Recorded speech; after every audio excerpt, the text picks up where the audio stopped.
اعوذ باللہ من الشیطان اللعین الرجیم بسم اللہ الرحمن الرحیم الحمد للہ وکفا وسلام علی عبادہ الذین اصطفی درود بھیجئے محمد و آل محمد علیہ السلام۔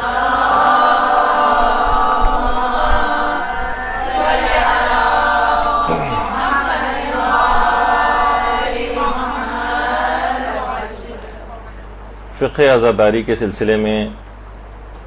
ہر سال اس موضوع کچھ نئے موضوعات پر ہماری گفتگو ہوتی ہے۔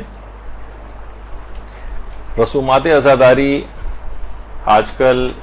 ایک بہت حساس موضوع بن گیا ہے، اور جس موضوع پر آج ہم گفتگو کریں گے اس میں جس شخص کے بھی دماغ میں جو بھی نظریہ ہو، اسے تھوڑی دیر کے لیے اس نظریے کو اور اپنی معلومات کو ایک طرف رکھ دیں، اور کھلے اور خالی دماغ سے بالکل ان جو دو مسئلے آج خاص طور پر ہم ڈسکس کریں گے اسے بالکل کھلے دماغ سے اس کو سنیں۔ علماء اور مجتہدین کے فتاوے کیا ہیں، نظریات کیا ہیں، وہ کیا بات کہتے ہیں، اس کے مطابق پھر ہر شخص جو بھی اپنا نظریہ بنائے وہ آزاد ہے، اس کے مطابق وہ عمل کرے۔ تو آج جس موضوع کے اوپر ہماری گفتگو ہوگی، ایک سوال لوگوں کے دماغ میں بہت آتا ہے، لوگ بہت زیادہ پوچھتے ہیں کہ کیا بچے کے سر پر مثلا کوئی ولی جو ہے، اس کا باپ یا کوئی رشتہ دار، وہ سر پہ کچھ قمع وغیرہ لگا سکتا ہے؟ خواتین ہیں، ظاہر ہے وہ تو اس مسئلے میں تھوڑی سی سینسیٹیو بھی ہیں، بچوں کے معاملات میں انسان اور زیادہ سینسیٹیو ہو جاتا ہے، لیکن رسومات عزاداری کے سلسلے میں بعض فقہی مسائل کی حقیقت یہ کہ حساسیت بہت بڑھ گئی۔ اچھا، اور یہ حساسیت غیر ضروری بھی ہے۔ مقلدین اس میں آپس میں باہم دست و گریبہ ہو گئے۔ علماء اور مجتہدین کے لیول پر ایسا کچھ نہیں ہے، مقلدین اپنی جہالت کی وجہ سے آپس میں دست و گریبہ ہیں، ان کی آپس میں لڑائیاں، ایک دوسرے سے بات چیت بند، ایک دوسرے کو برا بھلا کہنا، خاص طور پر سوشل میڈیا جب سے لوگوں کی دسترس میں آیا ہے تو ایک دوسرے سے کھل کر اظہار براءت اور لڑائی جھگڑا وہ ہونے لگا۔ اچھا، جذباتی مقلدین جو ہیں وہ ایک اور ان کے ساتھ ایک مسئلہ یہ ہو گیا ہے کہ ہر شخص اپنے اپنے مرجع تقلید کے فتوے کو صحیح ثابت کرتا ہے اور دوسرے کے مرجع تقلید کے فتوے کو غلط ثابت کرتا ہے۔ بھائی تم اتنے ہی قابل تھے اگر کہ تم کسی مرجع تقلید کے فتوے کو غلط ثابت کرو تو تمہیں تو خود مرجع سے بھی اوپر ہونا چاہیے تھا۔ تو یہ ایک بہت ہی غلط ٹرینڈ ہو گیا ہے۔ مراجع کا اختلاف فتویٰ اگر آپ دیکھیں، فقہ کا مطالعہ کریں تو کون سے مسئلے ایسے ہیں کہ جس کے اندر ان کے اندر اختلاف نظر نہیں پایا جاتا ہے، لیکن اس کے باوجود یہی تمام مراجع کرام آپس میں کتنے شائستہ، کتنا ایک دوسرے کا احترام، کتنا ایک دوسرے کی عزت، کبھی کوئی نام لے کر کسی بھی طریقے سے ایک دوسرے کے خلاف کوئی بات نہیں کرتا ہے۔ تو اور ہر شخص اپنی رائے کا اظہار کرتا ہے، لیکن کیونکہ مقلدین حضرات ہیں، آپ نے دیکھا ہوگا نا، جو کچے چاول ہوتے ہیں، جب تک چاول کچا ہوتا ہے بہت پتیلی میں سے کتنی شور کی آواز آ رہی ہوتی ہے، اور جب وہ واقعتاً پک جاتا ہے، یعنی اس کا دم نکل جاتا ہے، تو وہ خاموش ہو جاتا ہے، لیکن اب وہ کھانے کے بھی قابل ہوتا ہے، اس میں سے خوشبو بھی نکلنے لگتی، لیکن جب تک یہ کچا رہتا ہے شور بہت مچاتا ہے۔ تو اسی طریقے سے یہی تمام چیزیں ہمارے اس کے اندر بھی پائی جاتی ہیں کہ بہت سے مقلدین انہی کچے چاولوں کی طرح سے۔ پھر ایک مسئلہ یہ ہو گیا ہے کہ احادیث کی جانچ اور پرکھ یہ بہت سے مقلدین نے اپنے ہاتھ میں لے لی، یعنی یہ اجتہادی عمل وہ کہتے ہیں کہ یہ ہم بھی انجام دے سکتے ہیں، اور بعض اوقات وہ مراجع کی جو ماہرانہ رائے اور فتویٰ ہے اس کو بھی بالکل نظر انداز کرتے ہیں کہ ماننا ہمارے لیے واجب تھوڑی ہے۔ ٹھیک ہے، فقہی احکام کے اندر یہ ہوگا، لیکن فقہی احکام کے مسئلوں کو بھی ان کے غلط ثابت کیا جاتا ہے۔ ایسے ہی ہے جیسے کہ مثلا کوئی قصائی اگر ہو اور وہ کہے کہ بھائی سرجن کی کوئی تقلید کرنا واجب تھوڑی ہے، اور میں بھی جو ہے سینکڑوں بکرے اب تک گرا چکا ہوں، اتنا تو چھری کاٹے کا تجربہ مجھ کو بھی ہو گیا، تو چھوٹا موٹا آپریشن تو میں بھی کر سکتا ہوں۔ تو اسی طریقے سے انٹرنیٹ پہ بہت سارے ٹامک ٹوئیاں مار کر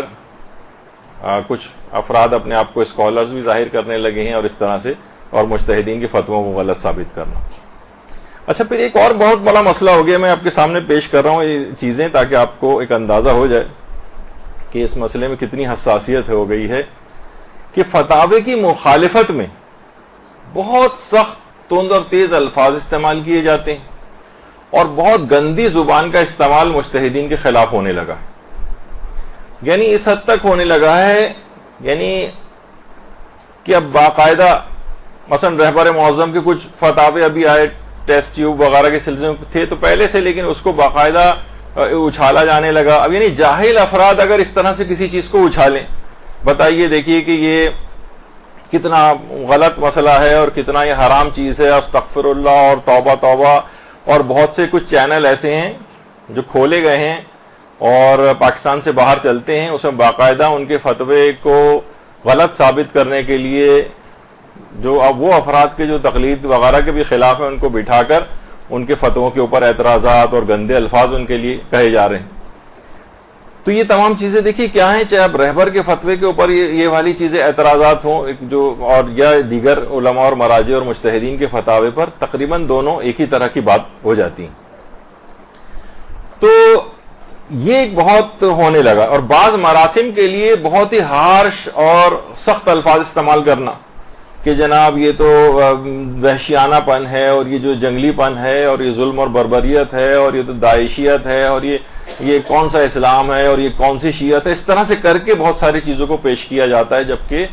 ایک بڑی تعداد مجتہدین کے فتووں کے مطابق وہ چیز ہوتی.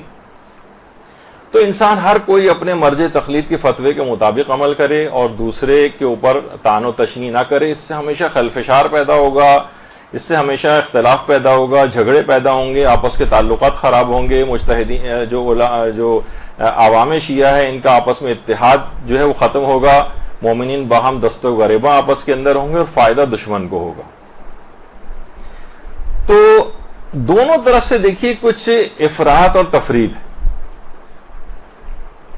اور زیادہ تر میں نے یہ دیکھا کہ فتاوی مجتہدین سے لا علمی جس کی بنا پر یہ چیز ہوتی. مثلا اس کے اندر سے ایک یہ بھی آتا ہے, نابالغ بچہ مثلا اگر خود زنجیر یا قمع لگائے. اچھا میں اتنا تھوڑا سا بتا دوں, آپ میں سے اکثر خواتین نہیں ہیں, پچھلے سالوں میں شاید 2 سال پہلے زنجیر اور قمع زنی کے مسئلے میں جو مجتہدین کے فتاوے جو تھے وہ ہم نے سارے پیش کیے تھے یہاں پر, اور تقریباً وہ 5.5 گھنٹے کا درس تھا. اس میں تفصیل کے ساتھ اس کو بیان کر دیا, تو وہ تو ہم دوبارہ نہیں لا رہے. اس میں یہ والا پوائنٹ کی تفصیل نہیں آ سکی تھی کیونکہ پہلے ہی اتنا زیادہ ہو گیا تھا کہ کیا بچے,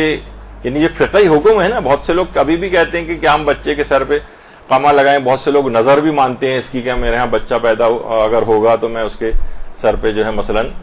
قمع لگاؤں گا, یا عورتیں بھی بعض اوقات یہ نظر مانتی ہیں. تو اس کا فقہی حکم کیا ہے؟ تو اب ایک فقہی حکم کے طور پر سنیں, آپ کے سامنے فتوے بیان ہوں گے, پھر جو جس کا مقلد ہے اس کے مطابق عمل کرے. اچھا ایک تو یہ تھا ابھی کہ ممیز بچہ جو ہے خود زنجیر یا قمع لگائے. نابالغ ممیز یعنی سمجھدار جو ہوتا ہے 13 سال کا 14 سال کا یا بھی 15 سال مکمل نہیں ہوئے ہیں کہ وہ بالغ ہو, تو وہ اگر کر رہا ہے تو دیکھیے اس کے اوپر تو کوئی تکلیف شرعی نہیں ہے. یہ تو سب مجتہدین, یعنی اگر وہ کوئی اس پہ کوئی شرعی حکم آتا نہیں ہے. نابالغ اگر کوئی, کیا آپ یہ کہیں گے نابالغ کے لیے کام کرنا حرام ہے؟ نابالغ کے لیے حرام اور واجب کوئی چیز نہیں ہے کیونکہ ابھی وہ نابالغ ہے. پھر ایک مسئلہ یہ ہوتا ہے کہ کیا نابالغ اپنے ولی کی اجازت سے قمع زنی کر سکتا ہے, اپنے سر پہ قمع لگا سکتا ہے؟ یا ایک مسئلہ یہ ہوتا ہے کہ کیا ولی اپنے بچے کے سر پہ لگا سکتا ہے؟ یہ ایک مسئلہ لوگ اکثر بہم پوچھتے ہیں. اچھا اس میں دیکھیے ایک بہت بڑا مسئلہ یہ ہے کہ مقلدین کی مراسم عزاداری میں افراط و تفرید ہو گئی. بہت سے مراجع ایسے ہیں, اب اس میں بھی آپ سنیں گی جو پچھلا ہمارا درس تھا اور آج بھی آپ دیکھیں گی کہ مجتہدین میں آپس میں اس سلسلے میں اختلاف فتاوی ہیں. کچھ مجتہدین نے اجازت دی ہے. اچھا اجازت دینے کے معنی یہ نہیں ہوتے کہ اس میں بھی آپ افراط اور تفرید میں چلے جائیں.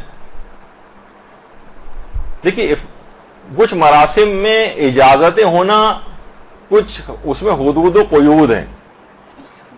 کچھ شرطیں ہیں جن کی پابندی کرنا پڑتی ہے. مثلا اگر کوئی شخص اپنی حفاظت کے لیے پسٹل یا ایک چھوٹی سی گن بھی اپنے ساتھ رکھ سکتا ہے کوئی، لیکن وہی کہہ کے میں اپنی حفاظت کے لیے ایک پورا ٹینک لے کے اگر چل رہا ہوں، یا راکٹ لانچر اس نے کندھے کے اوپر لادا ہوا ہو اپنے کہ میں اپنی حفاظت ہر شخص کو کرنی چاہیے، تو لوگ کہیں گے بھائی پسٹل سے بھی کام چل سکتا تھا، آپ اتنا بڑا راکٹ لانچر اور ٹینک لانے کی کیا ضرورت تھی آپ کو؟ تو بعض اوقات یہ ہوتا ہے کہ جب کچھ لوگوں کو اجازتیں ملتی ہیں تو بہت سی اجازتوں کو بہت زیادہ بعض اوقات مس یوز بھی ہو جاتا ہے. مثلا اگر کچھ مجتہدین نے کہا کہ ہاں ٹھیک ہے اپنے کچھ خون بہا سکتے ہیں، اپنا کچھ سر پہ قمع لگا سکتے ہیں، تو اب وہ بہت بڑی بڑی تلواریں لے آئے، مثلا بہت بڑے بڑے خنجر لے آئے اور ایک عجیب ایک دہشت ناک ایک ماحول سا ایک پیدا ہو جائے، تو یہ وہی مقلدین والی بات ہے، اس کا مجتہدین کے فتوے وغیرہ سے اس کا تعلق نہیں. یہ میں اپنی طور پر اپنا ایک مشاہدہ بیان کر رہا ہوں، کوئی فقہ حکم نہیں بیان کر رہا ہوں. تو جو مجتہدین اجازت بھی دیتے ہیں وہ بھی آپ دیکھیں گے وہ کہتے ہیں فقط 1 یا 2 بوند اور سوئی کی ایک نوک کے برابر بس، مثلا بچے کے سوئی کی نوک کے برابر اس کے ایک وہ لگائیں اس کے اوپر، اور اس کے خاص مصلحت ہے بھی جو آگے چل کے بیان کروں گا، جو ان کے جو وہ مصلحت وہ لوگ بیان کرتے ہیں. ہمیں اپنا تو کوئی چیز یہاں پہ نہیں پیش کرنی ہے، مجتہدین کے فتاوے پیش کرنے. تو وہ یہ کہتے ہیں کہ اگر آپ دیکھیں بہت سے لوگ قمع بھی اگر لگانے تو اتنا معمولی سا بس آپ نے رکھا اور اتنا ہلکا سا ایک نشان پڑ جائے، بس یہ بھی بعض اوقات یہ مجتہدین کہتے ہیں کافی، سوئی کی ایک نوک کے برابر. 1 یا 2 بوند مشکل سے بھی اگر اس کا ہو جائے تو ٹھیک ہے، آپ اپنی اس نظر کو پوری کر سکتے ہیں، یا مثلا جو فائدہ آپ کو اس سے لینا ہے جو بھی وہ آپ کو اس سے فائدہ مل سکتا ہے اگر جن کے نزدیک جائز ہے. لیکن کوئی اس کے باوجود یہ کہے کہ نہیں بہت زیادہ افراد و تفرید کر دے اور بچے کو مثلا خونم خون کر دیا جائے، اور یہ وہ مجتہدین بھی یہ بات نہیں کہتے. اچھا اب میں آپ کو ایک سامنے تاکہ آپ کے سامنے ایک وہ آ جائے، مثلا موجودہ مجتہدین میں آیت اللہ حافظ بشیر نجفی کا یہ نظریہ ہے، اور کچھ مجتہدین کا اور بھی جو ابھی آگے چل کر آپ سنیں گے، تو بہتر ہے کہ میں ان کی آواز میں ہی آپ کو سنا دیتا ہوں کہ وہ کیا کہہ رہے ہیں. اب ان کا اپنا فتوے کو دماغ میں رکھیں کہ یہ اپنا فتویٰ بیان کر رہے ہیں اور اپنی ایک چیز بیان کر رہے ہیں. ضروری نہیں کہ آپ جن کی تقلید میں وہ مجتہد بھی یہ بات کہتا ہو، لیکن ہمیں اختلاف نظر تو مجتہدین کا ہے نا آپس کے اندر. وہ اپنا ایک فتویٰ بیان کر رہے ہیں، اپنی ایک چیز بیان کر رہے ہیں، ان سے ملتے جلتے فتاوے اور مجتہدین کے بھی ہیں، لیکن وہ بھی اس طرح کی افراد و تفرید نہیں کہہ رہے. کس طرح کی کہہ رہے ہیں بس مثلا وہ آپ ابھی سن سکتی ہیں. اب اعتراضات کیے جاتے ہیں، چھوٹے چھوٹے بچوں کے سروں پہ زخم لگائے جاتے ہیں. ارے یہ بچوں کو تربیت کے لیے ہے. جیسے بچہ 7 سال کا ہو جائے تو اس کو آپ تھپڑ مارتے ہیں نماز کے لیے. کیوں مارتے ہیں؟ یہ بھی بالغ نہیں ہوا ہے. کیوں مارتے ہیں؟ تاکہ اس کو نماز کی عادت پڑے. ہم اس کے سر پہ چھوٹا سا سوئی جتنا زخم کرتے ہیں تاکہ اس کو امام حسین کے غم میں خون بہانے کی عادت ہو جائے. جس طرح نماز سکھانے کی 7 سال کا ہو جائے تو ہم اس کو تھپڑ بھی ماریں گے اور اس کو چھڑیوں سے بھی ماریں گے اگر اس نے نماز کو چھوڑا. تو اسی طرح ہم امام حسین کے غم میں بھی بچیوں کو نہ لیں، اس پہ ہم ان کو گھر کے پر انگیختہ کریں گے تاکہ وہ اس حال کے بعد کہتے ہیں کہ بہتر یہ ہے کہ خون کا کسی کو دو، کسی محتاج کو وہ بھی دو یہ بھی دو. امام حسین کو 2-3 قطرے اس کو بوتل پوری دے دو، تمہیں ہدایت دے پوری بوتل دے دو اس کو امام حسین کو 2 قطرے خون کے. اور جہاد میں جاؤ، جہاد میں تو مجاہد نہ صرف اپنے خون کے قطرے دیکھ رہا، اپنی جان کو دے رہا ہے، دے وہ، لیکن امام حسین کے حق میں 2-3 قطرے خون سن کے بخل نہ کرے. یہ میرا فتویٰ ہے. 1-2 بوند بھی اگر نکل آئے تو کافی، اور ایک سوئی کی نوک کے برابر بھی اگر اس میں سوراخ کر دیا جائے، تھوڑا سا بس ایک کٹ لگا دیا جائے تو وہ چیز پوری ہو جاتی. تو بہرحال اب اس کو آپ نے دیکھا تو اس کی کچھ حکمتیں بھی انہوں نے بیان کی. اچھا اب اس میں کیا ہونے لگا ہے ایک اور چیز کہ بعض اوقات جو اس کے مخالفین ہیں وہ انہوں نے کچھ جھوٹی خبروں کا جو ہے وہ سہارا اس کے اندر لیا اور اپنے ذوق کے مطابق جھوٹے پروپیگنڈے کرنا شروع کی. اچھا بعض اوقات یہ ہوا جھوٹے پروپیگنڈوں کے اندر کیا چیز ہوئی کہ مثلا وہ فلاں جگہ پہ ایک آدمی تھا, وہ زنجیر و قمع کرتے ہوئے مارا گیا, وہ بچہ جو تھا وہ فلاں جگہ پہ جو ہے وہ اس کا انتقال ہو گیا, جھوٹی خبریں. اور بعد میں بعض اوقات اس کی پھر تردید بھی آئی, ان گھر والوں نے کہا کہ نہیں ایسا تو کچھ بھی نہیں ہوا ہے, حتیٰ کہ علماء نے اپنے فتاوے کے اندر یہ چیز بیان کی کہ ہم نے جتنی بھی تحقیق کی کہیں ہمیں یہ بات پتہ نہیں چلی اور معلوم چلا کہ وہ جھوٹی خبریں تھیں. تو یہ نہیں کرنا چاہیے کہ اپنی بات کے اس بات میں کوئی بھی شخص جو ہے نا کوئی جھوٹی خبریں بنا کر جو ہے وہ لگانا شروع کر دے, یا بعض اوقات فوٹو شاپ کا استعمال جو ہے وہ اس کے اندر ہونے لگتا ہے کہ کوئی نہیں ہے لیکن زبردستی ایک فوٹو شاپ کے ذریعے مثلا اس کے خون بہتا ہوا دکھا رہے ہیں, یا خون کو بہت برائٹ کر دیا گیا ہے, کسی کم جگہ پہ تھا تو پورے چہرے اور جسم کے اوپر پھیلا دیا تاکہ اس چیز کے متعلق اینٹی بات کہنے میں آسانی ہو. تو بہرحال یہ ایک چیز ہے کہ اس میں جھوٹ اور غلط بیانی یا فوٹو شاپ یا پروپیگنڈا اس طریقے سے کرنا وہ ٹھیک نہیں ہے. دونوں طرف کے لحاظ سے میں بات کر رہا ہوں, جو حمایت میں ہے ان کی ان لوگوں کے لیے بھی, جو اس کی مخالفت میں ہے ان لوگوں کے لیے بھی, کہ جو صحیح اور ویسی بات ہو, مجتہد کا جو فتویٰ ہو اور جو چیز صحیح ہو بس وہ کریں, اس میں کسی جھوٹ اور غلط بیانی وغیرہ کرنے سے انسان ہر صورت میں بچے. دیکھیے آفٹر آل بہرحال یہ ایک جذباتی مسئلہ نہیں ہے, ایک فقہی حکم ہے اور اس کو ہمیشہ فقہی بنیادوں پر ہی سمجھنا چاہیے, فقہی بنیادوں پر. بعض اوقات دیکھیے یہ ہوتا ہے کہ چند افراد کے فعل کو بہانہ بنا کر تمام مراسم اعضاء کے اوپر اعتراض کرنا شروع کر دیا جاتا ہے. مثلا دیکھیے کسی ایک آدمی کا فعل ہے بند کمرے کے اندر, اسے کیا کرتے ہیں آج کل دیکھیے ویڈیوز کو وائرل کرنے کا شوق لوگوں کے دماغ میں آ گیا ہے. کیا کرتے ہیں کہ مثلا کہیں سے بھی ایک آ جاتی کہ جناب فلاں آدمی دیکھیے کمرے کے اندر یہ دو افراد جو ہیں یہ کانٹے زمین پہ بچھائے ہیں اور کانٹوں کے اوپر لوٹ رہے ہیں کہ ہم یہ ماتم کر رہے ہیں. یہ کسی بھی جگہ کسی معاشرے کے اندر کہیں ایک کا دکا کہیں ہو بند کمرے میں تو ایک الگ بات ہے, لیکن کہیں یہ چیز رسم اعضاء کے طور پر نہیں. لیکن کیا اس کو پیش کیا جائے گا اس کے اوپر سوشل میڈیا پر, کہا جائے گا دیکھیے یہ خرافات رسومات عزاداری یہ سب رجبی رسومات عزاداری سب بکواس ہیں اور ان پہ کسی پہ عمل نہیں کرنا چاہیے, دیکھیے کیا ہو رہا ہے. اچھا اب آپ کو پتہ نہیں کہ کون بنا رہا ہے, وہ تمام افراد جو بند کمرے میں جنہوں نے بنائی ہے ویڈیو اس کے بعد وہ ریلیز کر رہے ہیں, ان کے مقاصد کیا ہیں, اور سب دھڑا دھڑ ایک دوسرے کو وائرل کرنا شروع ہو جاتے ہیں اور پوری دنیا کے اندر بھی غیروں کے ہتھے وہ لگتی ہیں وہ ویڈیوز, اور وہ آپ کے خلاف مزید پروپیگنڈا کرتے ہیں. آپ یہ سوچ رہے ہوتے ہیں کہ دیکھیے میں تو ہر آدمی کو آگاہ کر رہا ہوں, آگاہ نہیں ہو رہا, وہ ایک چیز شیعت میں پائی نہیں جاتی اور یہ اتہام اور تہمت لگائی جاتی کہ شیعہ یہ والی چیز کر رہے ہیں. تو اس فعل کو بہانہ بنایا جاتا ہے بعض اوقات. مثلا کسی جگہ کہا گیا کہ جناب وہ شیشہ توڑ کے اس کے بچھا کے زمین پر اس کے اوپر لوگ چل رہے ہیں. یہ کسی بھی جگہ کہیں آپ نے ایک آدمی مجھے بتا دیں جس نے کس رسم اعضاء کو کہیں ہوتے دیکھا ہو. یہ باقاعدہ اس طرح کی ویڈیوز خاص طور پر بنوائی جاتی ہیں یا بنائی جاتی ہیں, پھر اس کو وائرل کیا جاتا ہے اور اس کے اندر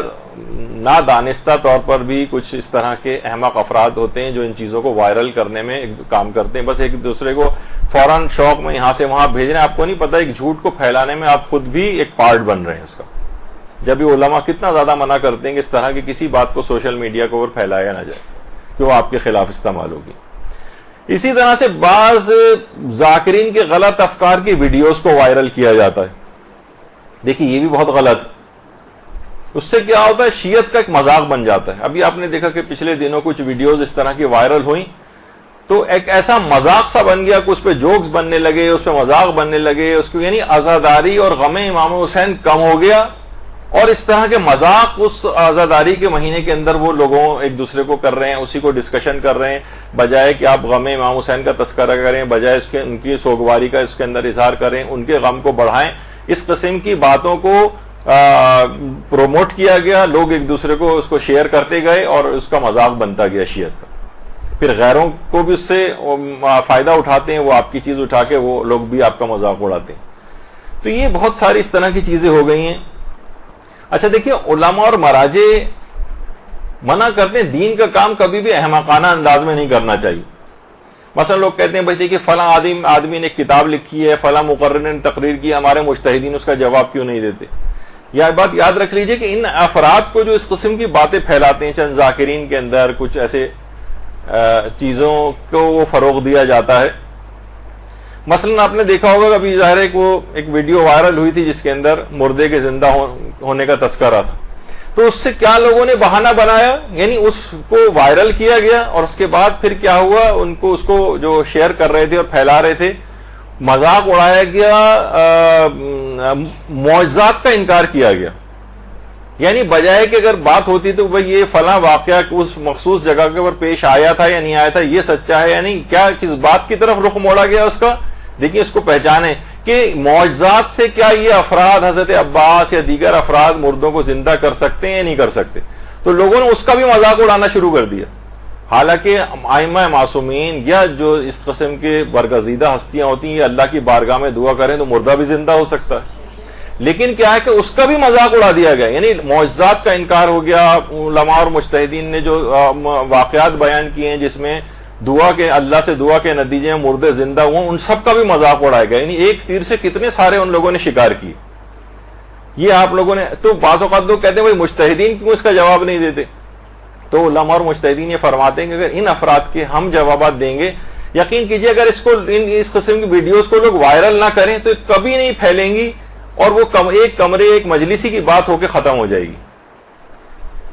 لیکن لوگوں نے کیا کیا کہ نہیں, اس کو پھیلاتے گئے اور ایسا لگا کہ جیسے سارے شیعہ جو ہے اسی قسم کی بات کر رہے ہیں. تو اگر اس کا جواب دیں گے تو اور زیادہ شہرت ہوگی اس کی. ایک دفعہ مجھے خود ایک شرف ملا تھا, مرحوم مولانا شیخ علی مدبر نجفی صاحب جو آیت اللہ سیستانی کے آیت اللہ خوئی کے بھی وکیل تھے, اور ایک دفعہ ایک شادی کی تقریب میں میرے پاس ہی بیٹھے ہوئے تھے تو انہوں نے بتانا شروع کیا کہ نجف میں ایک عالم نے ایک کتاب لکھی جس میں تمام مجتہدین کے فتووں کو اور باتوں کو غلط اپنے لحاظ سے اس نے ثابت کیا کہ دیکھیں ان کا یہ مسئلہ غلط, ان کا یہ مسئلہ غلط, فلاں مجتہد کا یہ مسئلہ غلط. وہ کتاب اس نے چھپوا بھی دی, اور نجف ہی میں کہہ رہے ہم لوگ اس زمانے میں وہاں طالب علم تھے اور اس کی کتاب کو اس وقت وہاں پہ بڑی شہرت ملی اور لوگ تقاضا ہی کر رہے تھے کہ مجتہدین اس کی کتاب کا جواب دیں. مجتہدین نے کہا نہیں, اگر ہم جواب نہیں دیں گے تو یہ کتاب یہیں کی یہیں ختم ہو جائے گی, اور جواب دیں گے تو یہ کتاب ہمیشہ کے لیے زندہ ہو جائے گی, کہ جس کو نہیں بھی پڑھنا ہوگا نا وہ بھی اس کو پڑھے گا. دیکھیے ایک چیز ہوتی ہے شبہ سازی, یعنی ایک خود سے ایک شبہ ایجاد کریں. میں نے ایک زمانے میں بہت ابتدائی طالب علمی کے دور میں ہم لوگ میڈیکل کالج میں ہوتے تھے تو وہاں ایک عالم نے درس دینے شروع کیے, کہا کہ میں ابتدائی 15 یا 20 درس ان دلائل کے دوں گا جس سے میں یہ ثابت کروں گا کہ خدا نہیں ہے, اور پھر ان تمام 21ویں درس سے ہم شروع کریں گے کہ خدا ہے, ثابت کریں گے کہ وہ باتیں غلط تھیں. تو ہم نے دیکھا کہ 10 15 20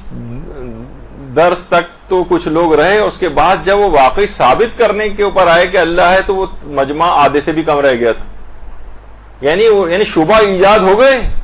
اور ان کی تشفی بعد میں ان کے جوابات نہیں ملے. تو ضروری نہیں ہے کہ اس قسم کی باتوں کے اگر جواب دیں تو ہر کوئی پڑھے گا. اچھا مثلا فلاں کا جواب آیت اللہ سیستانی نے دیا, اب اس آدمی کی کتاب مشہور ہوگی, جس کو نہیں بھی پڑھنا ہوگا وہ پڑھے گا وہ جا کر. جس زمانے میں وہ سلمان رشدی نے کتاب سیٹینک ورسز وغیرہ لکھی تھی تو لوگ جس کو نہیں بھی پڑھنا وہ بھی جا کے کہتا تھا کہ یار کیا لکھا ہے اس کے اندر, ذرا ہم بھی پڑھیں. یعنی اس کو ایک تجسس اس کے اندر ہونے لگا. خیر وہ تو اس کے قتل کے فتوے کے بعد سے تو وہ جس طرح سے اس کا جو ہے وہ انجام لوگوں کے سامنے رہا, کس طرح سے وہ بچاتا پھرتا ہے اور پوری دنیا اور آخرت دونوں اس کی تباہ و برباد ہوئی اپنی جگہ. تو شیخ علی مدبر کہنے لگے کہ ہم لوگ مجتہدین سے کہتے تھے, مجتہدین کہتے تھے نہیں اس کی کوئی جواب دینے کی ضرورت نہیں. پھر ہم نے واقعی دیکھا کہ چند سالوں کے اندر اس کی کتاب کو لوگ بھول گئے, اس آدمی کو بھی بھول گئے, کتاب وہ شخص سب نسین منسیہ ہو گئے. تو یہی والی چیز ہمارے ساتھ بھی ہے کہ ہم ایسے افراد کو, ایسی باتوں کو اگنور کریں, اس کو پھیلائیں نہیں, اس کو وائرل نہیں کریں. تو یہ جو شور و غوغا یہ سب کچھ ہے, یہ سب ان کو بڑھانے سے ہوتا ہے. اور ہر شخص کو چاہیے کہ وہ اپنے مرجع کے فتوے کا احترام کرے, اور جو اس کا مرجع نہیں ہے اس کے بھی فتوے کا احترام کرے. دیکھیے سب کے پاس اپنے دلائل ہیں. اچھا یہ جب یہ مقلدین آپس میں شروع کرتے ہیں, مثلا آیت اللہ سیستانی وہ مقلد ہے, وہ مثلا کسی اور مجتہد کے فتوے پہ اعتراض شروع کر دے اور اس کے خلاف دلائل بیان کرنے لگے, تو کیا ہوگا کہ پھر وہ دوسرے مجتہد جو ہے اس کا نمائندہ آغا سیستانی پہ اعتراض کرنے شروع کر دے گا, اور وہ جو کسی کی بھی تقلید نہیں کرتے وہ سارے مجتہدین کے فتووں کو کرنے لگیں گے، جیسے اب ہونے لگا ہے. جناب آغا رہبر نے مثلا شطرنج کا جو ان کا فتویٰ ہے وہ بھی ایک خاص تناظر کے اندر ہے. شطرنج کو مطلقاً انہوں نے حلال نہیں کیا. اس معاشرے کے اندر جہاں جوئے کا کوئی تصور شطرنج کے ساتھ نہ رہے وہاں انہوں نے کہا ہے کہ اس کو کھیلنے کی اجازت ہے. لیکن وہ معاشرے اگر یہ نہیں کہا کہ شطرنج حلال ہے، نہیں، جب وہ جوئے کے حالات سے ہی خارج ہو گئی تو کہتے ہیں کہ پھر اس کی حرمت کا حکم نہیں رہتا. اور ہر ایک کے پاس اپنے دلائل ہیں. امام خمینی کا بھی یہی نظریہ تھا مثلا. لیکن جس معاشرے کے اندر اب بھی یہ چیز ہے اور اب بھی آلات جوا میں شامل ہوتی ہے وہاں پر یہ اب بھی حرام رہے گی. تو انہوں نے یہ پیش کرنا شروع کر دیا، دیکھیے امام جو ہیں وہ تو شطرنج کی اتنی مذمت کر رہے ہیں اور یہ مجتہدین کو دیکھیے یہ کیا کر رہے ہیں کہ یہ ان کو حلال قرار دے رہے ہیں. مور حلال ہے، آیت اللہ سیستانی کا نظریہ، وہ کہتے ہیں دیکھیے فلاں فلاں روایت کے اندر تو مور امام نے حرام قرار دیے، یہ حلال قرار دے رہے ہیں. تو یہ مقلدین نے اس قسم کے کام اپنے ہاتھوں میں پکڑ لیے کہ ان کا فتویٰ صحیح ہے، ان کا فتویٰ غلط ہے. ہر مجتہد کے پاس اپنے فتوے کے دلائل ہوتے ہیں اور اس کا ہر مجتہد کے فتوے کا احترام کرنا ضروری ہے، خواہ وہ آپ کے اپنے مرجع تقلید کے فتوے کے برخلاف فتوی کیوں نہ ہو. اچھا، اب آ جائیے موضوع کے اوپر. یہ تو میں نے ایک مختصر سی تمہید باندھی جو شاید اختصار سے تھوڑی سی اور آگے بڑھ گئی، لیکن بہرحال یہ کہ اب آ جائیے اس مسئلے کے اوپر کہ کیا ولی اپنے بچے کے سر پر قامہ لگا سکتا ہے. اب دیکھیے خود اس مسئلے کے اندر کئی گروہ مجتہدین. پہلا گروہ ہے جو کہ قائلین حرمت ہے، جو یہ کہتا ہے کہ نہیں یہ کام نہیں ہو سکتا، ولی یہ کام نہیں کر سکتا، بچے کے سر پر ایسا کوئی کٹ نہیں لگا سکتا کہ جس سے خون نکلے. ان میں کون قائلین حرمت میں کون کون شامل ہیں؟ ان میں ایک آیت اللہ خامنئی رہبر معظم شامل ہے. وہ یہ فرماتے ہیں کہ نہیں، کوئی بھی شخص اپنے بچے، ولی بھی وہ تو خیر اصلاً دیکھا جائے تو خونی ماتم ہی کے رہبر خلاف ہیں، اور وہ بڑوں کے لیے بھی اور بچوں دونوں کے لیے اس کام کو ممنوع قرار دیتے ہیں. اور قائلین حرمت میں جو دوسرا نام ہے وہ آیت اللہ ناصر مکارم شیرازی کا ہے، وہ بھی اس کو منع کرتے ہیں. اچھا، یہ ہو گیا ایک گروہ جو ان کے مقلدین یہ کام نہیں کر سکتے، بلکہ اگر کسی نے نظر اس طرح کی کسی عورت نے مانی اور وہ ان دونوں میں سے کسی کی تقلید ہو، ان دونوں مجتہدین کی میں سے کسی کی،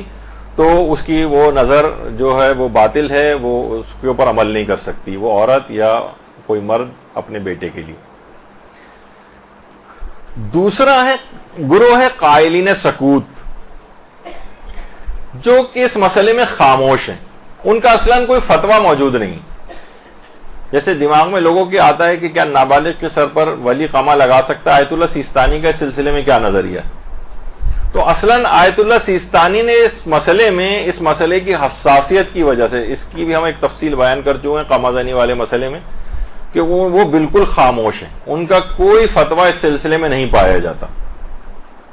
اچھا، ایک فتویٰ اگرچہ ان کے نام کے حوالے سے، ان کے ایک وکیل کے حوالے سے مشہور ہوا ہے کہ انہوں نے بھی منع کیا ہے. لیکن دیکھیے بتا دوں ایک بات کہ وکلاء جو ہیں مجتہدین کے، وہ فتویٰ بیان تو کر سکتے ہیں لیکن اپنی کوئی رائے الگ سے دینا، اگر وہ کوئی بیان کریں بھی تو ضروری نہیں کہ مجتہد کی بھی وہی رائے ہو. آپ یہ کہیں بھائی ان کے وکیل ہیں تو وکیل ہیں، ٹھیک ہے، وہ خمس جمع کرنے کے سلسلے میں وکالت ہے، کچھ اجازتیں ان کے پاس ایکسٹرا ہوتی ہیں، لیکن وہ ان کی طرف سے کوئی فقہی مسئلہ بنا نہیں سکتے. مثلا مجتہد کے ایک وکیل ہیں جو خود ہی قریب الاجتہاد ہے اور ہمارا بھی ان سے رابطہ رہتا ہے. یعنی کبھی ہم ان سے پوچھیں گے آغا اس میں آغا ذرا اس کا بتائیں کہ یہ فتویٰ اس سوال کا جواب کیا ہے، تو وہ اپنا جواب جو ہوتا ہے وہ بیان کرتے ہیں. پھر ہم ان سے پوچھتے ہیں کیا آغا سیستانی کا بھی یہی نظریہ ہے، تو وہ کہتے ہیں نہیں ان کا نظریہ یہ نہیں، ان کا یہ ہے، یا ان کا فتویٰ مجھے معلوم نہیں. یعنی بعض اوقات وہ اپنی رائے بھی کیونکہ خود قریب الاجتہاد ہیں یا شاید مجتہد ہو گئے ہوں تو وہ اپنی رائے بیان کر دیتے ہیں، جبکہ ہیں ان کے وکیل، تو وہ اصلاً آغا سیستانی کی رائے نہیں ہوتی. تو اس لحاظ سے ایک فتویٰ ان کے حوالے سے مشہور ہوا ہے لیکن وہ ثابت نہیں ہے، کیونکہ اصلاً آغا سیستانی نے اس مسئلے میں کبھی کوئی فتویٰ دیا ہی نہیں. تو یہ قائلین سکوت کہلاتے ہیں. اچھا، اتنا اور بتا دوں کہ جس مسئلے میں بھی آپ کا مجتہد جو ہے وہ خاموشی اختیار کرے اور فتویٰ نہ دے، تو اس مسئلے میں آپ علم میں دوسرے بڑے مجتہد کی بات بھی مان سکتے ہیں. آپ خود تحقیق کریں گے مثلا آغا سیستانی کے بعد علم میں دوسرا بڑا مجتہد کون ہے، پھر آپ اس مسئلے میں جس مسئلے میں مجتہد نے خاموشی اختیار کی ہوئی ہے اس میں پھر دوسرا بڑا مجتہد جو ہے اس کی بات بھی مانی جا سکتی. تو اس سلسلے میں یہ دماغ میں رہے. اچھا یہ والا جو مسئلہ ہے تھوڑا سا ذرا ایک ٹیکنیکل بھی ہے. ایک ہوتا ہے کہ خود قما زنی کو حرام سمجھنا, اور ایک اور مسئلہ یہ ہے کہ کیا ولی کے پاس اس قسم کا کوئی اختیار اور اتھارٹی ہوتی ہے, ولی کے پاس کوئی اختیار یا اتھارٹی ہوتی ہے کہ وہ اپنے مصلحت دیکھتے ہوئے, جس میں بچے کی مصلحت ہو, یعنی ایسا نہیں کہ بلا وجہ اس کو پٹائی کرنی ہے, اس بچے کو اذیت پہنچانی ہے تو وہ اس کے جسم پہ کوئی کٹ لگا دے, نہیں, ایسی تو کسی ولی کے پاس, کسی باپ کے پاس یہ اختیار نہیں ہوتا. ہماری پوری تفصیل اس موضوع پہ ہو چکی ہے کہ باپ کب کب بچے کو مثلا مار سکتا ہے اور کب نہیں مار سکتا. مثلا بچہ جو ہے بالفرض بالکل ہی نہ پڑھ رہا ہو, اب باپ اگر اس کو کچھ بھی نہیں کہے گا تو یہ بچہ معاشرے میں بالکل جاہل رہ جائے گا, تو باپ سختی کے لیے اس کے کچھ شرائط ہیں, اتنا مار سکتا ہے اس کو. لیکن مثلا بچہ جو ہے فائن آرٹس پڑھنا چاہ رہا ہے اور باپ کہہ رہا ہے نہیں تم سائنس ہی پڑھو, تم ڈاکٹر ہی بنو, اس کی بنا پر اس کو مار رہا ہے, نہیں, یہاں پر یہ مار پٹائی کی اس طرح کی, کیونکہ بچے کی مصلحت پڑھنا ہے, ڈاکٹری ہی پڑھنا یا سائنس ہی پڑھنا, یہ مصلحت نہیں ہے بچے کی, اس پہ مارنے پیٹنے کی اجازت نہیں ملے گی. خیر اس کے الگ تفصیلی مسئلے ہیں. تو کچھ علماء یہ کہتے ہیں نہیں, باپ کے پاس یہ والی ولایت ہے ہی نہیں کہ وہ اس طرح کا مار سکے کہ جسم پہ کوئی کٹ لگا سکے اس کے, یا بچے کے جسم سے کوئی خون نکال سکے. وہ چاہے وہ زنجیر اور قمازنی کے خلاف نہ ہو, جیسے کہ آگے چل کر میں اس کی مثال بھی دینے والا ہوں ان مجتہد کی, کہ وہ کہتے ہیں کہ اگرچہ زنجیر و قمازنی جائز ہے لیکن ولی کے پاس یہ والا اختیار نہیں کٹ لگانے کا, تو وہ دوسرے انداز سے اس کو منع کرتے ہیں, لیکن وہ بھی بات آگے چل کر آئے گی. تو کیا اس قسم کی کوئی ولایت باپ کے پاس ہے یا نہیں, یہ خود ایک اختلافی موضوع ہے. کچھ علماء کہتے ہیں کہ ولی کے پاس اتنی اتھارٹی ہے کہ وہ بچے کی مصلحت دیکھتے ہوئے, دینی یا دنیاوی فائدہ دیکھتے ہوئے وہ اس اپنے اختیار کو استعمال کر سکتا ہے. اچھا یہ دو گروہ ہوئے. پہلا گروہ کیا تھا, جو منع کرتا تھا, بالکل حرام قرار دیتا ہے, ان میں دو مراجع مجتہدین کے نام آپ نے سن لیے. دوسرا گروہ خاموش ہے, یعنی جس نے اس میں کوئی فتویٰ نہیں دیا, اس میں آغا سیستانی شامل. اور تیسرا گروہ ہے قائلین جواز, وہ مجتہدین کہ جو کہ اس کو جائز سمجھتے ہیں شرائط کے مطابق, کہ ظاہر ہے کہ بہت زیادہ جسمانی ضرر کوئی واقع نہ ہو. مثلا خود آیت اللہ بہجت. اب اگر کوئی بھی لوگ, ابھی آپ جو نام سنیں گے اتنے بڑے بڑے مجتہدین کے, اگر آپ اس عمل کو اس طور پہ اس کو وائرل کریں گے کہ دیکھیے کیا وحشیت, کیا بربریت, کیا فلاں چیز, یہ سب کچھ ہو رہی ہے اور یہ کس قسم کے غلط فتوے دیے جا رہے ہیں, تو گویا آپ اب آیت اللہ بہجت کے بھی خلاف آپ اب ان تمام, میں سیریز پیش کر رہا ہوں آپ کے سامنے تاکہ ایک دوسرا رخ بھی آپ کے سامنے آ جائے کہ جب آپ اس قسم کی زبان استعمال کرتے ہیں تو اس کی زد میں کتنے مقدس مجتہدین اور علماء آ جاتے ہیں. آیت اللہ بہجت, آیت اللہ بہجت سے باقاعدہ آج بھی ان کی جو آفیشیل ویب سائٹ ہے اس پہ آپ جائیں, جو مرکز تنظیم و نشر آثار حضرت آیت اللہ بہجت کے نام سے بھی ہے, ان کی پوری آفیشیل ویب سائٹ ہے. اس میں احکام عزاداری میں نظر قمازدن بفرزند 1079 مسئلے کا نمبر ہے. اس میں یہی سوال پوچھا گیا ہے آغا بہجت سے کہ ایک شخص نے نظر کی کہ اگر خدا نے مجھ کو اولاد عطا فرمائی یا بیٹا مجھے عطا کیا تو میں ہر سال عاشورے پر اس کے سر پر قمع لگاؤں گا. کیا یہ نظر کرنا, ایسی نظر کرنا صحیح ہے؟ اور اگر یہ صحیح ہے تو اس کی پیدائش کے بعد اپنی اس نظر کو پورا کیا جا سکتا ہے؟ تو آغا آیت اللہ بہجت نے جواب دیا, تا اسر و حرجی نہ باشد بنظرش عمل کند, جب تک کہ شدید کوئی پریشانی کی بات نہ آ جائے, یعنی کوئی شدید مشکل و پریشانی, حرج جسے کہتے ہیں ناقابل تحمل کوئی ایسی بات آ جائے, ایسی اگر کوئی بات نہ ہو تو اس نظر پر عمل کرنا ضروری. مثلا بہت سے پری میچور بچے پیدا ہوتے ہیں, بہت سے ایسے ہوتے ہیں کہ جناب کوئی انفیکشن ان کو نہ ہو جائے, کٹ لگے گا, ہو سکتا ہے کوئی انفیکشن وغیرہ ہو جائے, تو اس موقع پر اس نظر کو پورا نہ کیا جائے گا. لیکن اگر ایسا کوئی مسئلہ مشکل والا نہیں ہے تو اس نظر پر عمل کرنا ضروری. اور علماء یہاں یہ بات بھی فرماتے ہیں کہ اس کا مطلب ہے کہ آیت اللہ بہجت قمع زنی کو بھی جائز سمجھتے تھے, کیونکہ نظر صرف اسی کام کی ہو سکتی ہے کہ جو کہ جائز ہو, بلکہ اسے راجع بھی ہونا چاہیے، یعنی شرعی لحاظ سے اس میں کوئی رجحان شرعی پایا جانا چاہیے۔ اس کا مطلب ہے کہ آیت اللہ بہجت اس بات کے بھی قائل تھے، آیت اللہ بہجت دینی اور دنیاوی مصلحت اگر بچے کی اگر ہے تو اس لحاظ سے اس ولایت کے بھی قائل تھے کہ ولی کو اتنا جسمانی اس کو مثلا کوئی کٹ لگانا ہے، اس کی بھی اجازت مل سکتی ہے اگر بچے کی اس کے اندر کوئی مصلحت پائی جا رہی، یعنی آغا اس بہجت کے اندر یہ دونوں باتیں تھیں، اس کام کو جائز بھی سمجھتے تھے اور ولی کے لحاظ سے بھی اس ولایت کے قائل تھے کہ وہ یہ بچے کے جسم پر قامزنی کر سکتا ہے، کیونکہ انہوں نے اپنے فتوے کے اندر باقاعدہ اس کو مینشن کیا۔ اچھا اتنا بات اور بتا دی جائے، ایک اور کتاب ہے ان کی البرہان القاطع، یہ آیت اللہ بہجت کے پوچھے گئے سوالات و جوابات جو ان کے فتاوے تھے اس پر مشتمل ایک کتاب ہے، اور عجوبۃ المسائل الشامیہ کے نام سے بھی ہے یہ، اور اس کے اندر انہوں نے عقائد کے سلسلے میں اور فقہی احکام جو ہیں وہ اس کے سوالوں کے جواب دیے، اور یہ ان کے اپنے ادارے نے یہ کتاب چھاپی، اور آیت اللہ بہجت کی اپنی زندگی میں یہ کتاب چھپی تھی۔ دیکھیے آیت اللہ بہجت کے حوالے سے ان کی سے باتیں جو چیز پیش کی جاتی ہیں ان میں بہت ساری باتیں غیر معتبر بھی ہیں، یعنی پھیلائی گئی ہیں کہ آیت اللہ بہجت نے کہا جبکہ اس کا کوئی ویسا ریفرنس نہیں ہوتا۔ بعض اوقات اتنی زیادہ وہ چیز اس کے اوپر موجود ہوتی ہے کہ مثلا ہم بیان کرنے والے یا تحقیق کرنے والے بھی بہت سارے اور جو افراد ہیں وہ بھی دھوکہ کھا جاتے ہیں۔ مثلا ایک دفعہ ایک درس ہوا تھا، میں اس کا بھی بیان کر دوں کہ مثلا میں نے خود ہی کسی درس میں بیان کیا تھا کہ آیت اللہ بہجت کے قرآن جو ان کے زیر استعمال تھا اس کے حاشیے میں فلاں جملہ لکھا ہوا تھا، امام زمانہ کے لحاظ سے ایک بات اس کے اندر کی گئی تھی۔ درود بھیجیے محمد و آل محمد۔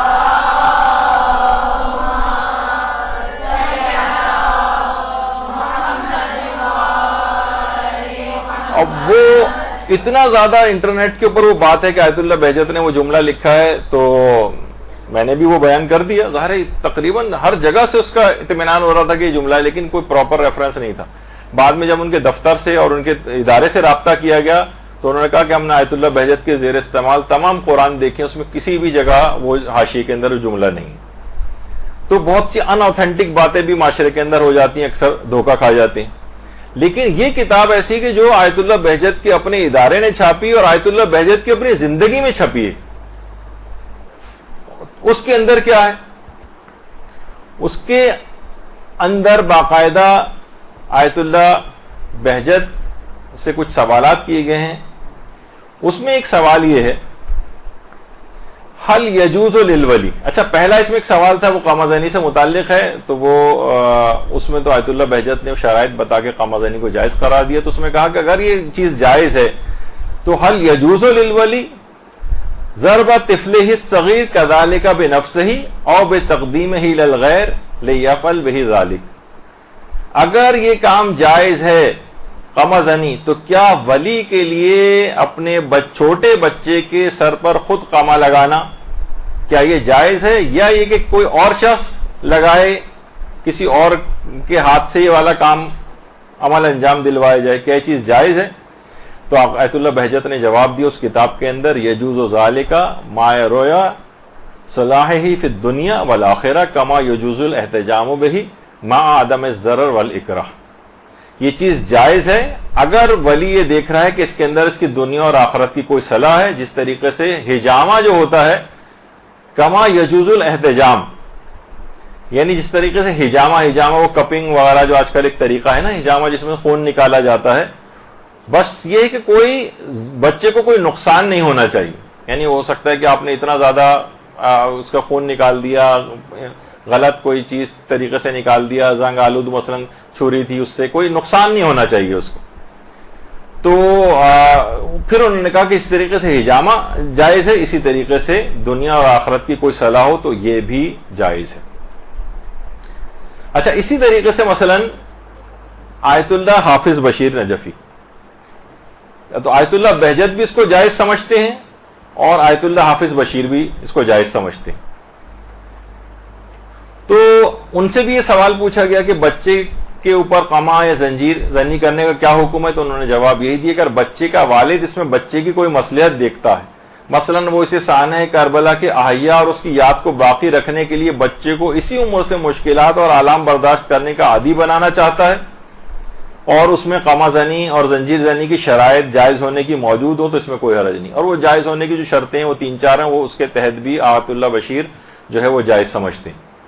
تو انہوں نے کہا کہ اگر کوئی مصلحت وہ اس میں دیکھتا ہے کہ بچے کو ابھی سے مشکلات کا عادی بنایا جا سکے، تو اس لحاظ سے آیت اللہ بشیر نجفی بچے کے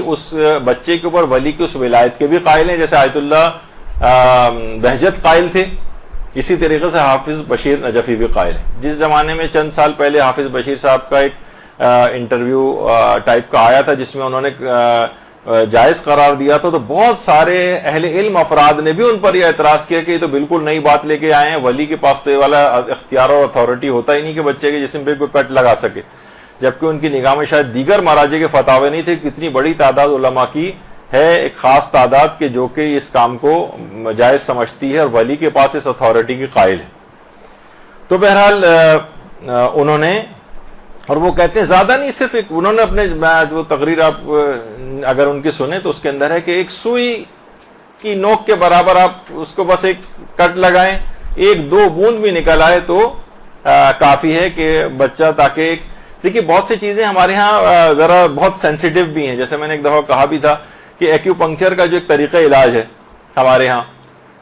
تو کتنا لوگ اس سے ڈرتے ہیں کہ جسم میں اتنی ساری سوئیاں لگی ہوئی ہیں، ایک سوئی سے بچہ، سب سے زیادہ بچہ کو جو ڈرایا جاتا ہے دیکھیے تو وہ اللہ بابے سے ڈرایا جاتا ہے یا ڈاکٹر صاحب سے ڈرایا جاتا ہے۔ ہمارے پاس بھی کبھی کوئی رشتہ دار بچے وغیرہ لے کے آتے ہیں تو وہ شرارت کر رہا ہوتا ہے تو کہیں گے خبردار خاموش ہو جاؤ نا ڈاکٹر صاحب ابھی انجیکشن لگا دیں گے آپ، یعنی اس کو انجیکشن سے اتنا خوف دلایا گیا ہے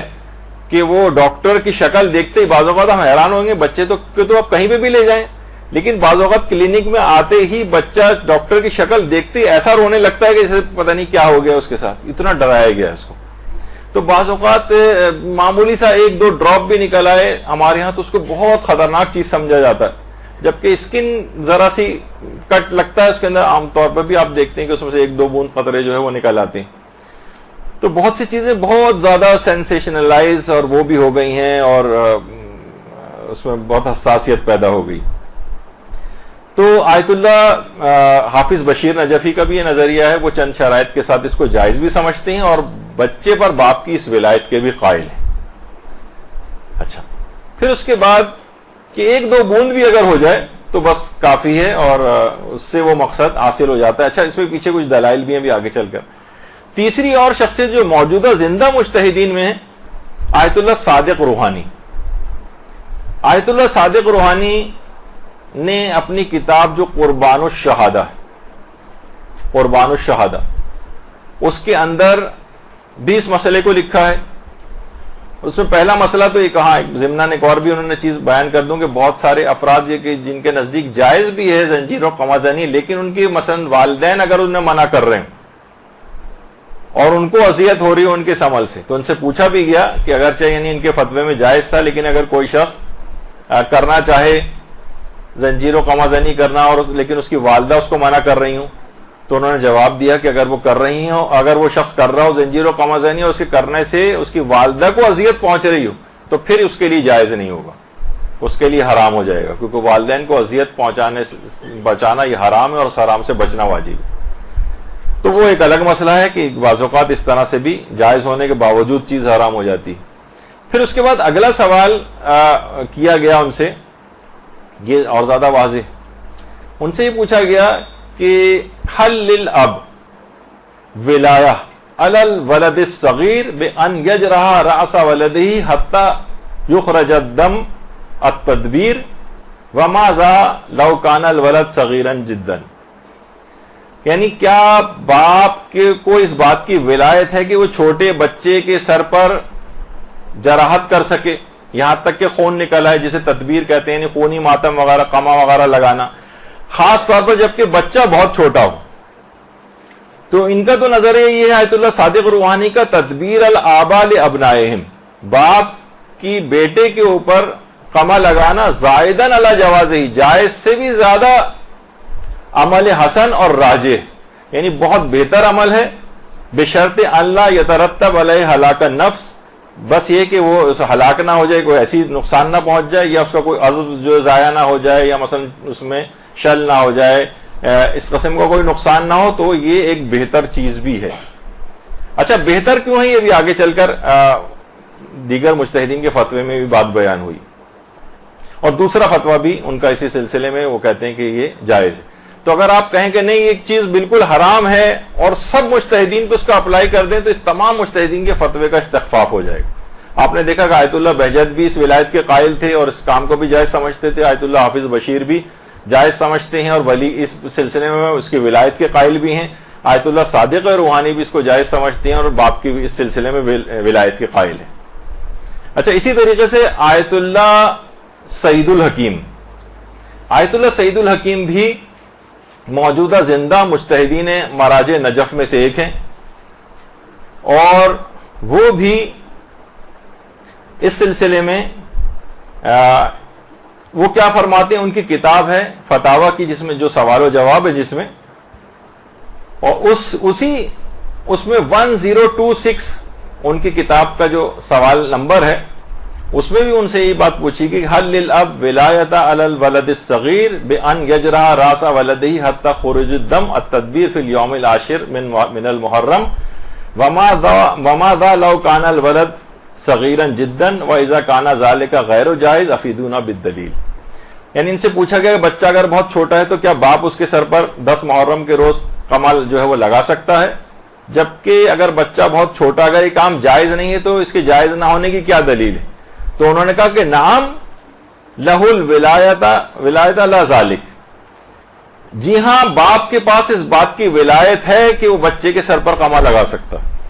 یعنی آیت اللہ سعید الحکیم کا بھی یہ فتویٰ۔ دوسرا یہی سوال، پھر سوال پوچھا گیا ایک شخص نے کہ اعظم قلبی علان اطبر ولدی الصغیرین حاضہ السنہ فی العاشر من المحرم، یعنی پورا بہرحال مسئلہ یہ بنے گا کہ میرا ارادہ یہ تھا کہ میں بچے کے سر پہ جو ہے اپنے بچوں کے سر پہ قمع لگاؤں 10 محرم کے روز، تاکہ ان کی تربیت ہو جائے شاعر حسینیہ کے لیے، اور بہرحال الحمدللہ میں نے اپنے اس ارادے کو پورا کیا، بچوں کو کوئی نقصان بھی نہیں پہنچا، تو کہیں مجھے دیت تو نہیں دینی پڑے گی؟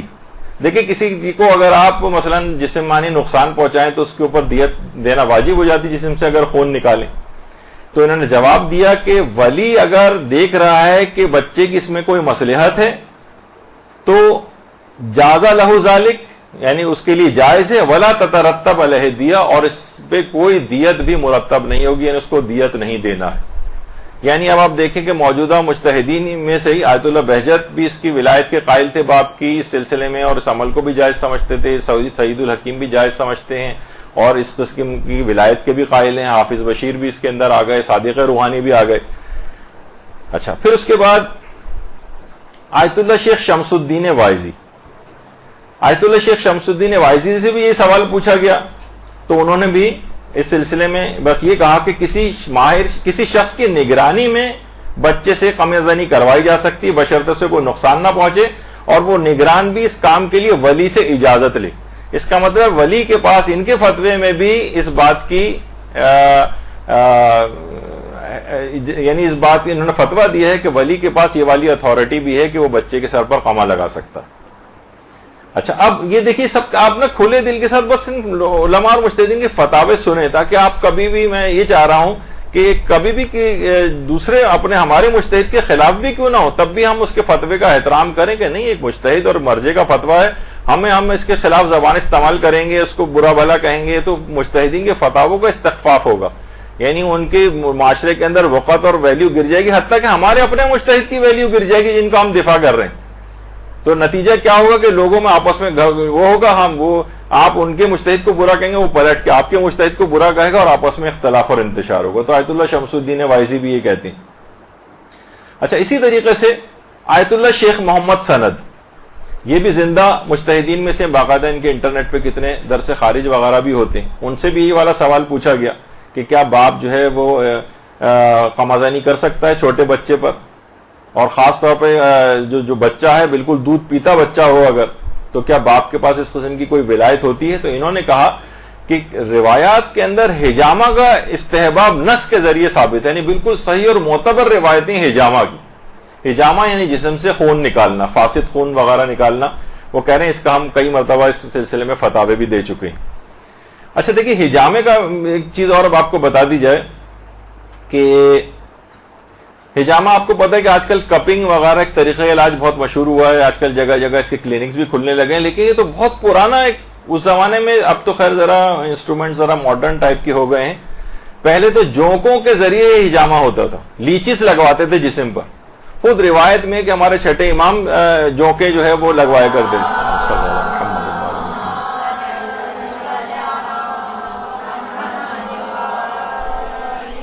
دیکھیے ہر حجامہ یعنی جسم سے خون نکالنا، علماء نے کہا ہے کہ یہ بالکل ایک ویسا طریقہ ہے جو کہ پیغمبر سے بھی ثابت ہے، معصومین سے بھی ثابت ہے، اور اس سلسلے میں معتبر روایتیں آئی ہیں. پہلے ظاہر ہے جس زمانے میں سب آلات ایجاد نہیں ہوتے تو جونکوں کا استعمال کیا جاتا تھا. اب جو ہے اس کے لیے الگ کپنگ کے انسٹرومنٹس باقاعدہ جو ہیں وہ آ گئے. اچھا تو اب باقاعدہ آیت اللہ سیستانی سے بھی، اگر آپ ان کی استفتاحی آیت اللہ سیستانی کی آفیشیل سائٹ ہے اس پہ اگر آپ جائیں، جو سوال و جواب کا سیکشن ہے اس میں الحجامہ، تو ان سے پوچھا گیا آیت اللہ سیستانی سے حجامہ کے متعلق آپ کیا کہتے ہیں، تو آیت اللہ سیستانی نے جواب میں لکھا ہے کہ بہت ساری روایات معتبرہ کے اندر، یعنی معتبر روایتوں کے اندر یہ بات آئی ہے کہ پیغمبر اور ائمہ معصومین اس طریقہ علاج کو استعمال کرتے تھے، اس طریقہ علاج کو اختیار کرتے تھے. تو معتبر روایتوں کے اندر یہ بات آئی ہے. تو یہی علماء نے بھی اس سلسلے میں جو باقاعدہ کہا ہے. شیخ محمد سند نے، تو میں نے وہ فتویٰ اس میں بھی نہیں دکھا سکا، لیکن اسی فتوے کے ضمن میں نیچے انہوں نے پھر ثابت بھی کیا ہے اس کو، شیخ محمد سند نے، کہ باقاعدہ محمد ابن یعقوب کلینی نے اصول کافی کے اندر اس روایت کو لکھا ہے. سفیان ابن السمت اس کی ایک روایت ہے اور وہ معتبر روایت ہے کہ جو ہمارے چھٹے امام امام جعفر صادق علیہ الصلوۃ والسلام نے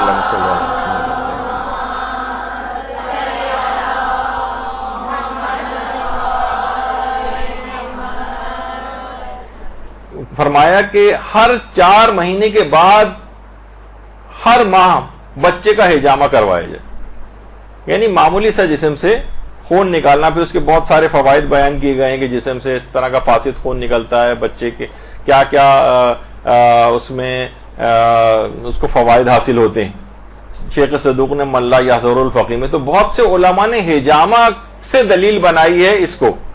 کہ کیونکہ حجامہ جسم سے خون نکالنا اور سر پہ حجامہ کرنا خود چھوٹے بچے تک کے لیے ایک معتبر روایت کے اندر یہ بات موجود ہے کہ امام نے فرمایا بچہ جب 4 مہینے کا ہو جائے تو ہر مہینے اس کے بعد اس کا حجامہ کروایا جائے، یہ اس کی صحت یابی کے لیے ضروری ہے. تو اب ٹھیک ہے وہ چیز اتنی زیادہ رائج نہیں رہی ہے، لیکن ایک زمانے میں تھا. بہرحال انہوں نے جو اس کے طور پر ان کا میں نظریہ بیان کر رہا ہوں. تو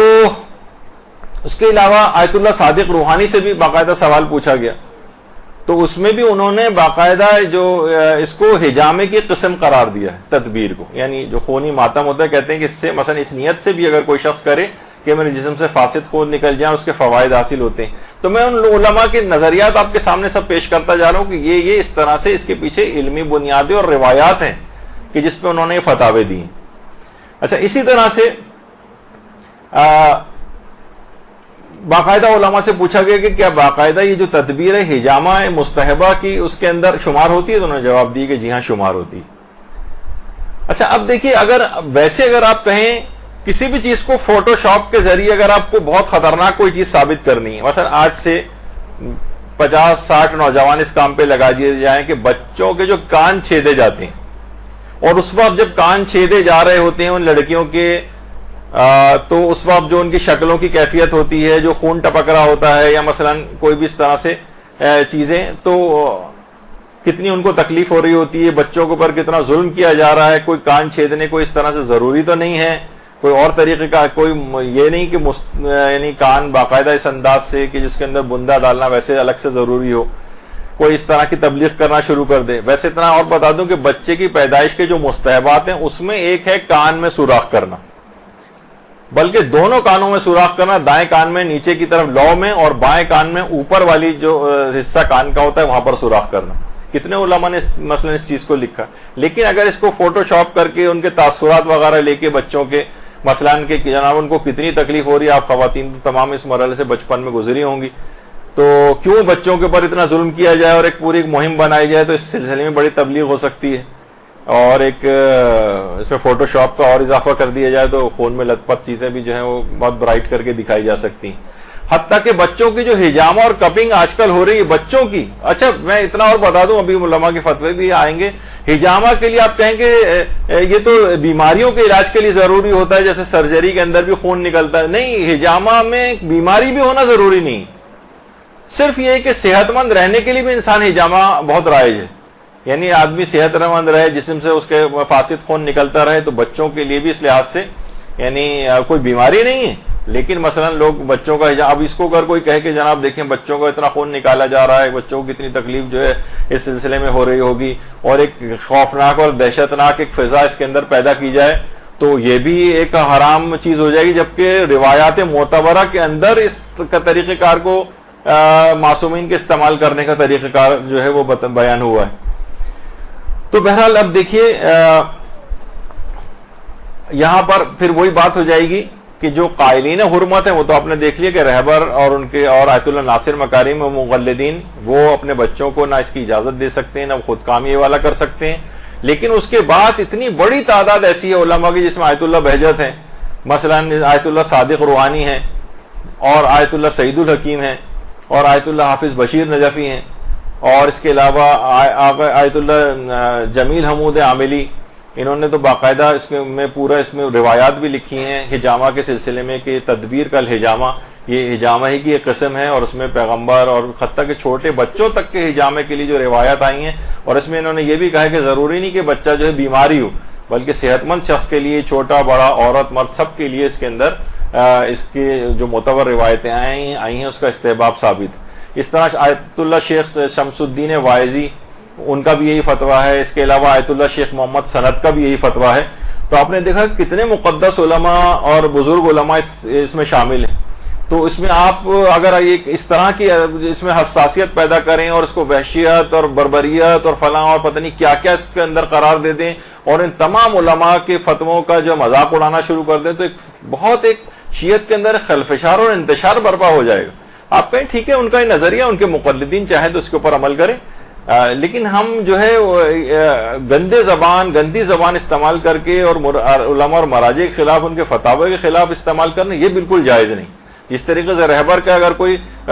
کے خلاف کوئی وہ کرے کہ ان کا یہ فتویٰ غلط ہے، جیسے کہ بہت سے ٹی وی چینل ایسا کر رہے ہیں، ان کا فتویٰ دکھاتے ہیں، امام خمینی کا فتویٰ کل ہی دیکھا کہ امام خمینی کی تحریر الوسیلہ سے ایک مسئلہ نکال کر باقاعدہ اس کو جو ہے پھیلایا جا رہا تھا کہ دیکھیے کتنا خلاف اسلام مسئلہ انہوں نے معاذ اللہ یہ بیان کیا. تو یہ لوگوں کے ہاتھوں میں ایک عجیب کھلونا جو ہے وہ اس کو بنایا جا رہا ہے. اس کو آپ سمجھیے کہ کسی بھی مجتہد کی توہین وغیرہ کرنا پھر یہ دوسروں کو موقع مہیا کرے گا کہ وہ آپ کے مجتہد کو بھی برا بھلا کہنے لگے. اچھا، اتنا جو لوگ اس کو انجام دیتے ہیں وہ کہتے ہیں کہ ہم اس کی اس یاد کے طور پر بھی مواسات کے عنوان سے یہ کام کرتے ہیں کہ وہ ششمہا جو شہید ہو گیا تھا اس کی شہادت اور مظلومیت کا پوری دنیا کو پتہ چلے کہ اس نے کس طریقے سے زخمی ہو کر امام کے ہاتھوں میں دم توڑا تھا. تو ہم چھوٹے بچوں کو جو قمع لگاتے ہیں کہ کچھ خون نکالتے ہیں تو ایک مواسات اور ہمدردی کے جذبات کا ایک اظہار ہوتا ہے. یہ خود ایک الگ ایک ٹاپک ہے کہ مواسات کے اندر یہ چیزیں شمار ہوتی ہیں. یہ ہم خود وہ قمازنی والے لیکچر میں تفصیل سے ڈسکس کر چکے ہیں. اچھا، بہت سے علماء اور مراجع ایسے ہیں، بہت سے تو نہیں، جس میں چند ایک ہیں، جیسے آیت اللہ اسحاق فیاض. آیت اللہ اسحاق فیاض اگرچہ قمازنی کو جائز سمجھتے ہیں، لیکن کہتے ہیں کہ نہیں، باپ کے پاس یہ والی ولایت نہیں ہے کہ بچے کو کوئی کٹ لگا سکے. یعنی وہ مسئلہ ایک الگ ہے اور یہ والا مسئلہ ایک بالکل الگ ہے. جب بھی میں نے کہا کہ اس میں دو مسئلے الگ الگ ہو جاتے ہیں، تو وہ کہتے ہیں کہ نہیں، باپ کے پاس اصلاً یہ ولایت نہیں ہے قمازانی اور اس سے ہٹ کر، ورنہ کوئی شخص خود کرنا چاہے تو وہ کہتے ہیں کہ جائز ہے. بلکہ ان کا جو فتویٰ ہے وہ تو یہ کہتے ہیں کہ التدبیر حزناً و جزاءً علی الحسین جائز و امر محبوب. یعنی وہ کہتے ہیں کہ ایک چیز جائز بھی ہے اور بہتر چیز بھی ہے،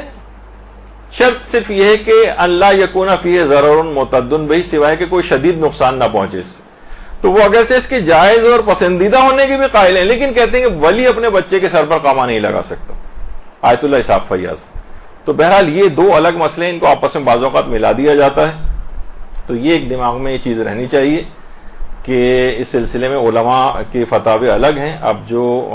رہبر کی اور آیت اللہ ناصر مکارم شیرازی کی تقلید میں ہو وہ اس کام سے باز رہیں اور نہ کریں اس کو. دیگر مجتہدین کے مقلدین اگر کرنا چاہیں وہ کر سکتے ہیں. آیت اللہ سیستانی کے مقلدین کیونکہ ان کا فتویٰ موجود نہیں، یا تو وہ احتیاط کریں اس کام کو نہ کریں، یا اس مسئلے میں دوسرے بڑے مجتہد کی بات تحقیق کر کے دیکھیں کہ وہ کیا کہتا ہے. وہ اگر اجازت دیتا ہو تو کر سکتے ہیں، اجازت نہیں دیتا تو نہیں کر سکتے. یہ بس اس کا ایک حل ہے. لیکن مراجع کے فتاوے کا پوسٹ مارٹم کرنا اور جاہل افراد جو ہے فٹ بال کی طرح سے مراجع کے فتاوے اور ان سے کھیلیں اور ہر شخص کو زبان درازی کرنے کا حق جو ہے وہ اس کے اوپر مل جائے، یہ اس بات کی اجازت اسلام نہیں دیتا. جس کو اتنا شوق ہو وہ ایسا کرے کہ وہ اجتہاد تک پہنچے اور اپنی رائے کو دلائل کے ساتھ درس خارج میں جو اس کا فورم ہے اصل جگہ وہاں پر بیان کرے. لیکن فیس بک کی تھڑوں کے اوپر بیٹھ کر جاہل افراد کے درمیان بیٹھ کر اپنی اسکالری بگارنا یہ نقصان کا سودا ہے. اس کے سوا اس میں کوئی چیز بھی نہیں ہے.